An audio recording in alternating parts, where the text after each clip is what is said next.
It may be a first in Chicago. 15 men exonerated of their crimes on the same day. Their felony drug convictions tossed 4 years after a corrupt officer's investigations were first called into question.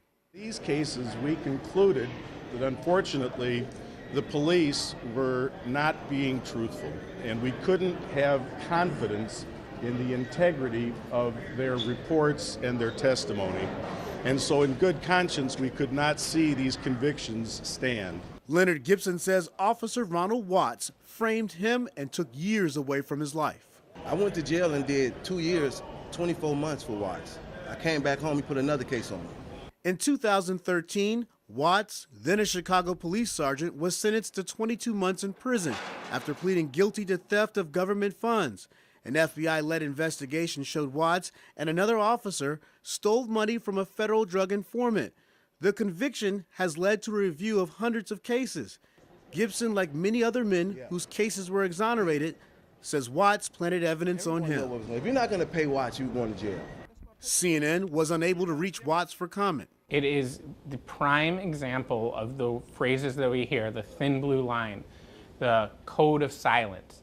Never, I've been doing this work for close to 15 years. There is no case, no situation that I have ever seen that comes close to exemplifying the code of silence than this one.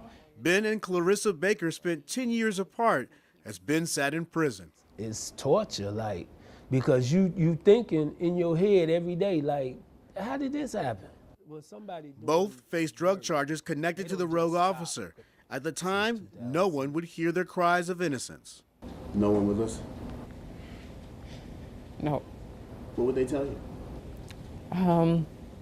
There's nothing we can do. You need to call your alderman. Did that, wrote the alderman, talked to the FBI. Help arrived in 2015 when lawyers with the Exoneration Project took on Ben's case and helped overturn his conviction. Now I finally really feel vindicated. The Chicago Police Department tells CNN 7 more officers have been placed on administrative duty, while the department's Internal Affairs Unit looks into other cases connected to Sergeant Ronald Watts' team.